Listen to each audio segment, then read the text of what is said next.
A millionaire finds a beggar girl sleeping in the bed of his daughter, who died years ago. They were identical. The girl says it was the deceased girl herself who let her in, and reveals something even more shocking. They were twin sisters. The man's world is turned upside down, and what he discovers is surprising. If you found this story interesting, don't forget to subscribe to our channel and let us know from which city you're watching us. We continue. I promise this will be the best story you've ever heard in your life. The house on Maple Street in Portland, Oregon, had not changed in 7 years. Every piece of furniture remained exactly where it had been placed, every photograph on the mantel gathering dust in the same position, every curtain drawn to filter the same muted light that fell across the hardwood floors. Thomas Brennan moved through these rooms like a ghost, haunting his own life, careful not to disturb the careful preservation of a moment frozen in time. He had just returned from a business trip to Seattle, his first overnight absence from the house in months. The drive back had been long, the November rain relentless against his windshield, and exhaustion pulled at his bones as he turned the key in the lock just past 2 in the morning. The house greeted him with its familiar silence, that heavy quiet that had become his only companion since the tragedy that had shattered his world. Thomas set his briefcase down in the hallway and loosened his tie. He moved toward the kitchen, intending to pour himself a glass of water before collapsing into bed, when something made him pause. A sound, barely perceptible, coming from upstairs. His heart began to race. The house had been locked. The security system had been armed. No one could have gotten inside. He climbed the stairs slowly, each step creaking beneath his weight in a rhythm he knew by heart. The sound came again, a soft rustling, and his blood ran cold when he realized where it was coming from. The third door on the left. Emma's room. For 7 years that door had remained closed but never locked. Thomas cleaned the room once a month, dusting the shelves lined with stuffed animals, straightening the drawings still pinned to the corkboard, picking up the small brown teddy bear that always seemed to fall from the bed, no matter how carefully he placed it. But no one else ever entered. No one else was allowed to disturb this sacred space. His hand trembled as he reached for the doorknob. The hallway seemed to stretch endlessly before him, the familiar walls suddenly foreign and threatening. He pushed the door open. What he saw made no sense. A child lay curled on Emma's bed, her small body barely making an impression on the pink comforter. She was thin, painfully so, wearing an oversized grey t-shirt that hung past her knees. Her dark hair was matted and unwashed, her bare feet dirty, but it was her face that made Thomas's knees nearly buckle. She looked exactly like Emma, the same delicate bone structure, the same small nose, the same curve of her cheek. Even in sleep, even beneath the grime and the obvious signs of neglect, the resemblance was impossible to deny. Thomas stood frozen in the doorway, his mind refusing to process what his eyes were seeing. The girl's eyes opened. They were hazel, flecked with gold, just like Emma's had been. She looked at him without surprise, without fear, as if she had been expecting him. "She said you'd come," the girl said softly.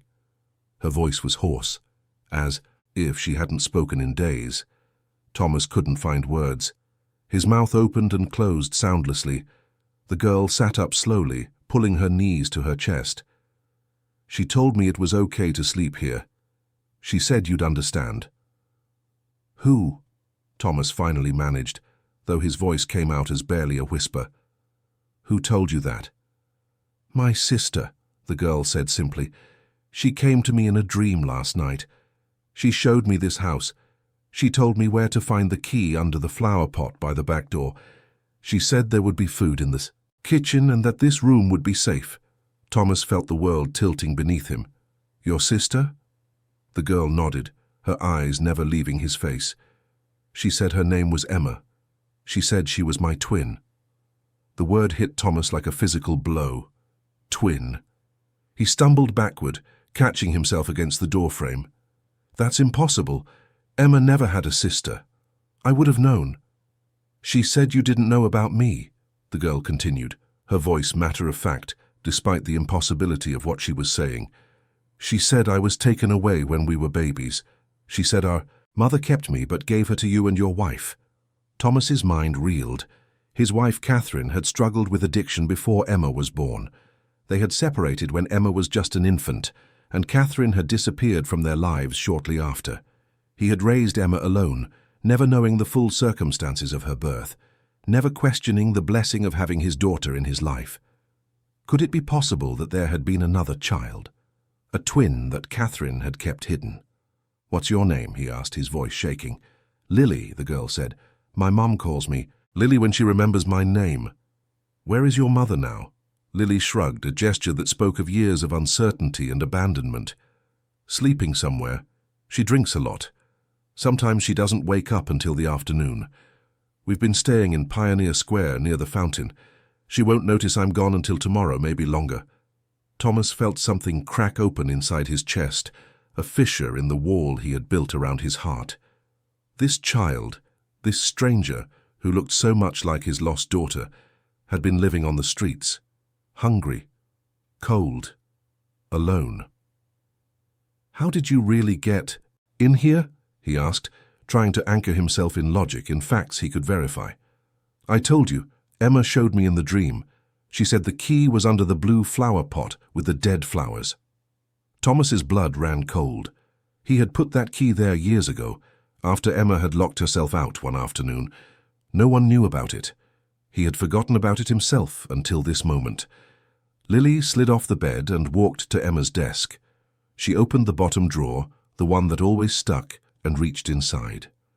When she turned back to Thomas, she was holding a folded piece of paper, yellowed with age.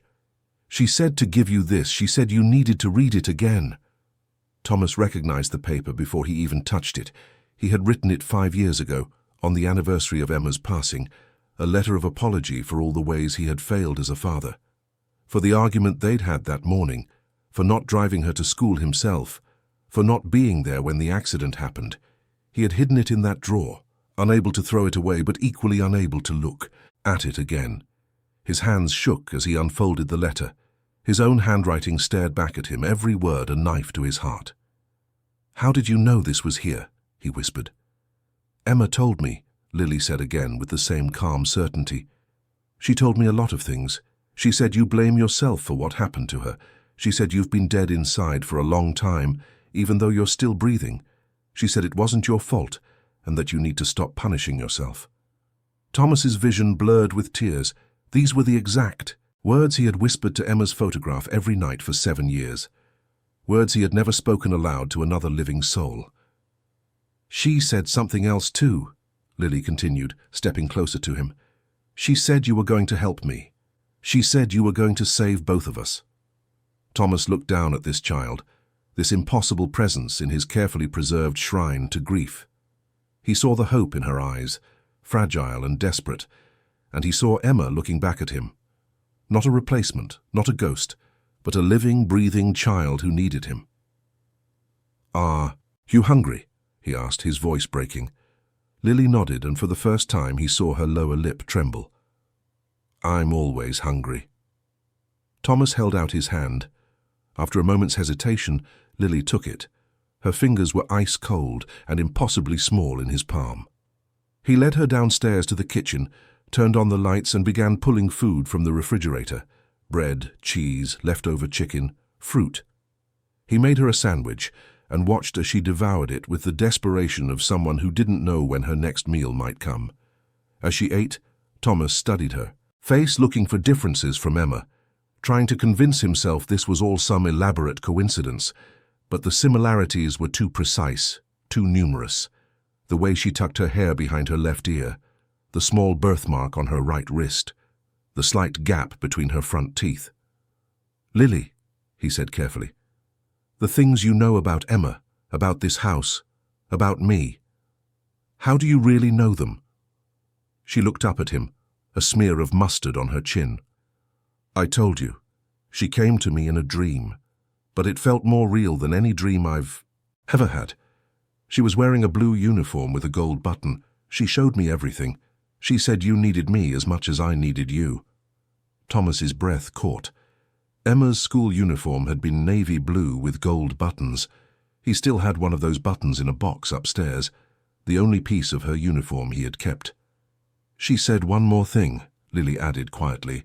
She said to tell you that she forgives you, and that she wants you to forgive yourself. The dam broke. Thomas buried his face in his hands and wept great heaving sobs that shook his entire body. 7 years of grief, of guilt, of self-imposed isolation came pouring out. He cried for Emma, for the life she never got to live. He cried for himself, for the father he had failed to be. And he cried for this child sitting across from him, this mirror image of his daughter, who had somehow found her way into his locked and guarded heart. Lily got up from her chair and came around the table. Without a word, she wrapped her thin arms around his shoulders and held him while he cried. And Thomas, for the first time since Emma's passing, allowed himself to be comforted. When his tears finally subsided, he looked at Lily with new eyes. "You can't go back to the streets," he said firmly. "You'll stay here tonight. Tomorrow we'll figure out what to do next." Lily's eyes widened with a mixture of hope and fear. "What if my mom comes looking for me?" "Then we'll deal with that when it happens," Thomas said.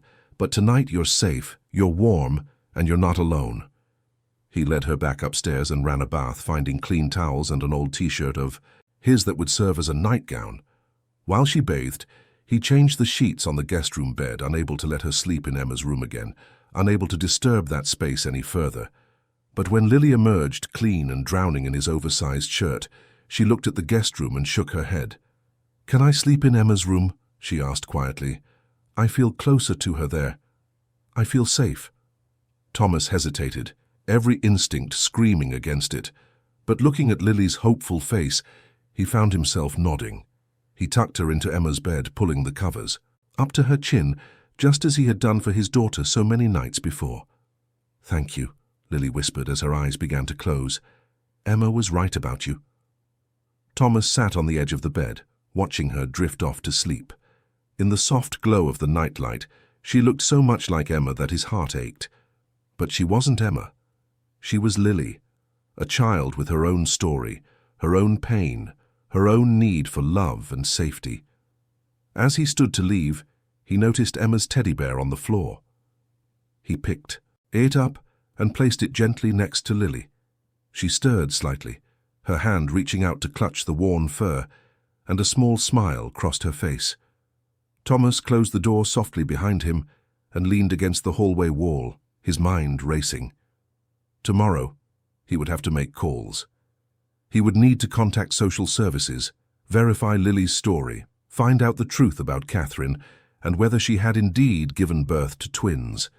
He would need to navigate a system designed to protect children, a system that might take Lily away from him before he even had a chance to help her. But tonight, for the first time in 7 years, the house on Maple Street held life again. And Thomas Brennan, who had been merely existing in the shadow of his grief, felt something he thought he had lost forever. He felt hope. Morning came too quickly. Thomas woke on the couch where he had spent what remained of the night, unable to sleep in his own bed, unable to stop thinking about the child upstairs. Sunlight filtered through the curtains, and for a moment he wondered if the entire night had been a dream. Then he heard footsteps on the stairs, light and hesitant, and he knew it had all been real. Lily appeared in the doorway, still wearing his oversized shirt, her hair tangled from sleep. She looked uncertain, as if expecting him to have changed his mind in the light of day. "Good morning," Thomas said, sitting up. "Are you hungry?" She nodded, and he saw relief wash over her face. He made pancakes, something he hadn't done since Emma was alive, and watched as Lily ate with the same desperate hunger she had shown the night before. As she ate, he made phone calls. The first was to Margaret Chen, a social worker he had met years ago during the darkest days after Emma's passing.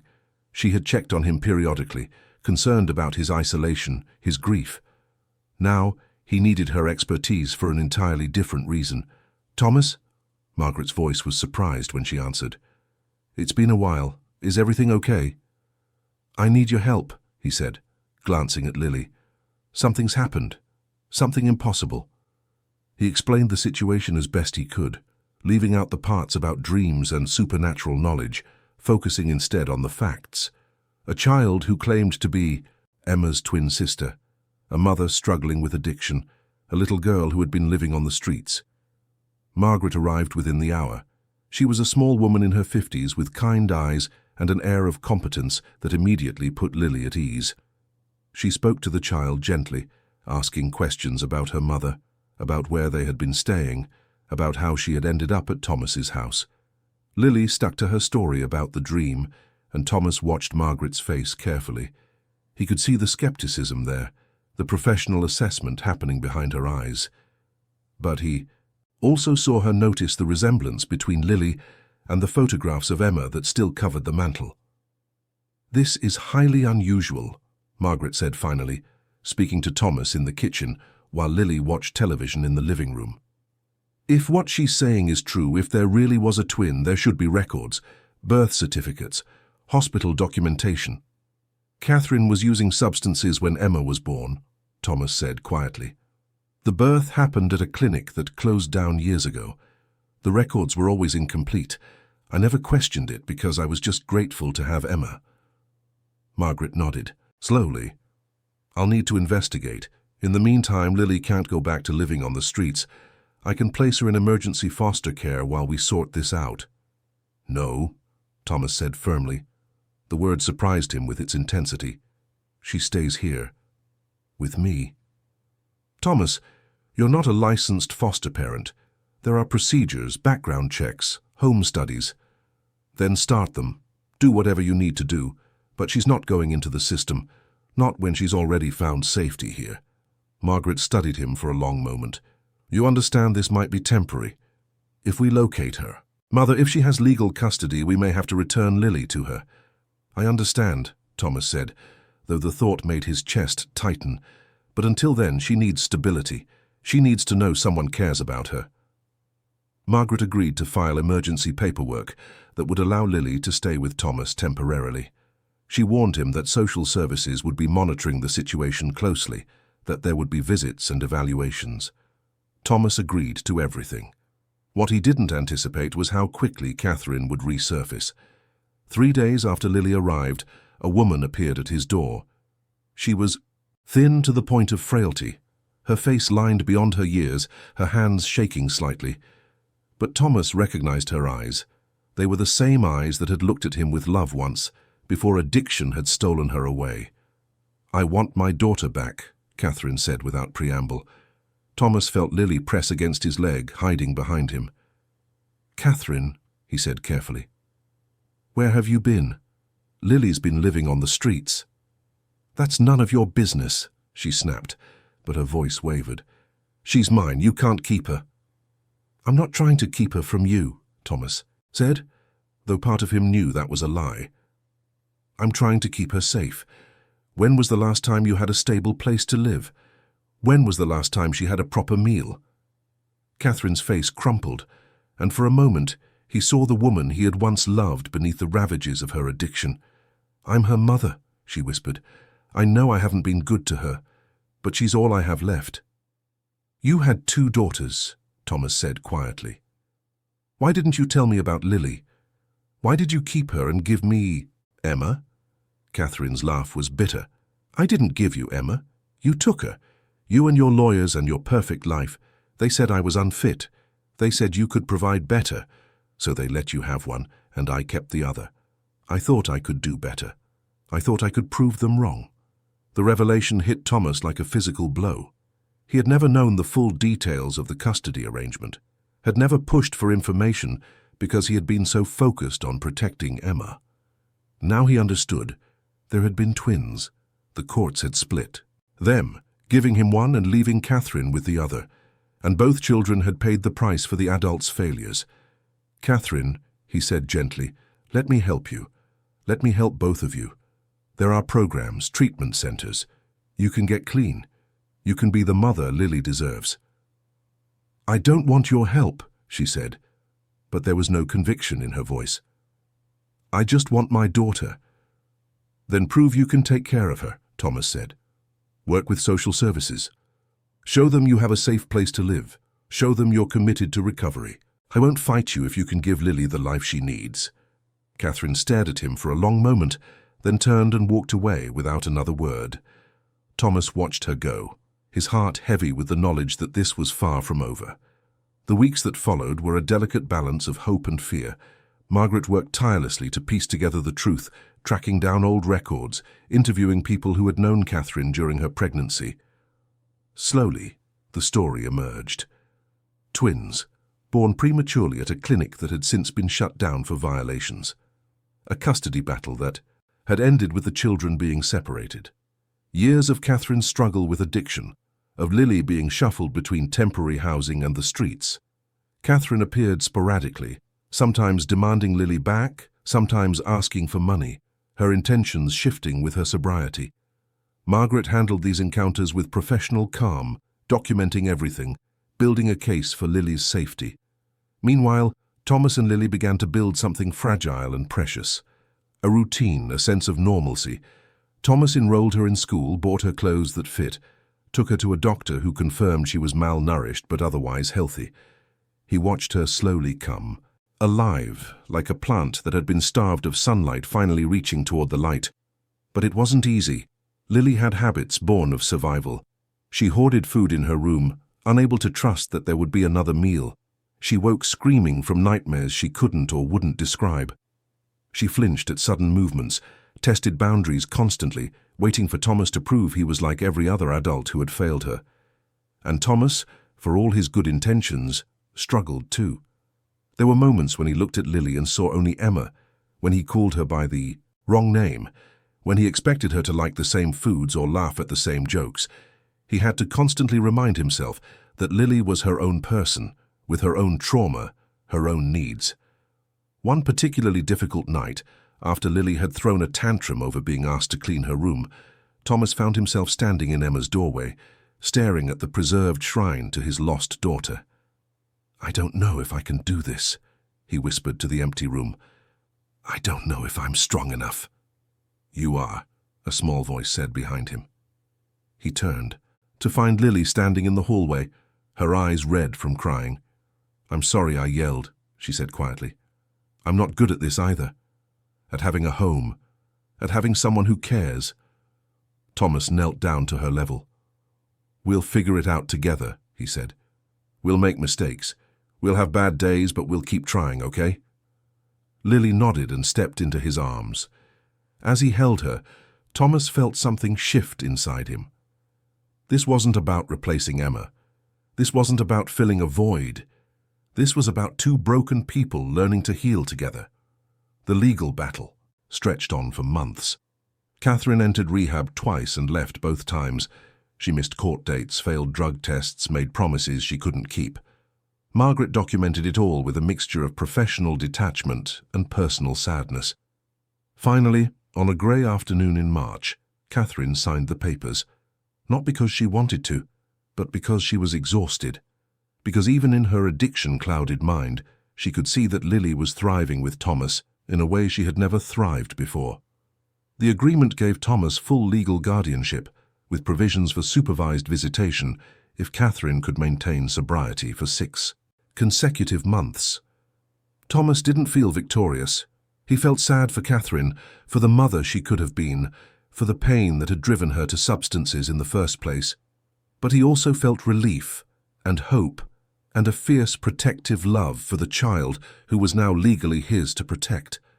Life settled into a new rhythm. Lily started calling him Dad, tentatively at first, then with growing confidence. The nightmares became less frequent. The food hoarding stopped. She made friends at school, joined the art club, brought home drawings that Thomas hung on the refrigerator next to Emma's old artwork. Emma's room remained preserved, but the door was no longer a barrier. Sometimes Lily would go in there and play with the toys, and Thomas would find her having conversations with the air as if Emma was still there. He never asked what they talked about. Some things were sacred. Lily never reported another dream about Emma. When Thomas asked about it once, she simply said, "She did what she needed to do. She brought us together." Inspired by everything he had been through, Thomas made a decision that surprised even himself. He established a foundation in Emma's name, dedicated to helping children experiencing homelessness. He used his savings, sold some investments, and poured his energy into creating something meaningful from his pain. The foundation started small, just a few beds in a renovated building, but it grew. Thomas recruited volunteers, partnered with social services, created programs for education and mental health support. Every child who came through the doors was treated with dignity and care, given not just shelter, but hope. Lily helped too in her own way. She talked to the other children, shared her story, showed them that life could get better. She became a bridge between the world of the streets and the world of safety, and Thomas watched with pride as she transformed her trauma into strength. One evening, almost a year after Lily had first appeared in Emma's room, Thomas was going through some old boxes in the attic. He found Emma's school uniform, carefully preserved in plastic. The navy blue fabric was still crisp, but one of the gold buttons was missing. He brought it downstairs and showed it to Lily. "You said Emma was wearing this in your dream with a gold button." Lily examined the uniform carefully. I remember it clearly." Thomas pulled out the small box where he kept his most precious mementos. Inside was the single gold button he had saved from Emma's uniform. He had never told Lily about it, had never shown it to her. "She wanted you to have this," Lily said softly, touching the button with one finger. "She wanted you to remember her, but also to keep living, to keep loving." Thomas felt tears prick his eyes, but they were different from the tears he had cried for 7 years. These weren't tears of grief alone, but of gratitude, of acceptance, of peace. "Do you think she's still watching?" he asked. Lily smiled. "I think she's happy. I think she knows we're going to be okay." That night, Thomas tucked Lily into her own bed in the room that was now truly hers, decorated with her own posters and books and treasures. But before he turned off the light, she asked him a question. "Dad, do you still miss her?" "Every day," Thomas said honestly. "But I've learned that you can miss someone and still be happy. You can remember the past and still build a future. Both things can be true at the same time." Lily reached under her pillow and pulled out the gold button. "I found this on my dresser this morning. I don't know how it got there." Thomas's breath caught. He had put the button back in its box in his room. He was certain of it. "She's still here," Lily whispered, not in a scary way, just watching over us. Thomas kissed her forehead. "Then we'll make her proud. Both of us." As he walked out of the room, he paused at Emma's door. The room was still there, still preserved, but it no longer felt like a tomb. It felt like a memory, honored but not worshipped, a part of the house's story, but not its entire purpose. He opened the door and stepped inside. On Emma's desk, he found something that made his heart stop. A drawing, done in crayon, showing 2 figures holding hands, one tall, one small. Beneath it, in careful letters, were the words, "For Daddy." The handwriting was unmistakably childish, but Thomas knew it wasn't Lily's. He had seen enough of her schoolwork to recognize the difference. He picked up the drawing with shaking hands and pressed it to his chest. "Thank you," he whispered to the empty room. "Thank you for bringing her to me. Thank you for giving me a reason to live again." The house on Maple Street was no longer frozen in time. Windows opened to let in fresh air. Laughter echoed through the hallways. The kitchen smelled of cooking food. Life had returned not to erase the past, but to honor it by continuing forward. Thomas Brennan had spent 7 years as a ghost in his own life, but a mysterious child who looked like his lost daughter, who knew impossible things, who carried both Emma's face and her own unique spirit, had pulled him back into the world of the living. And in saving Lily, he had saved himself.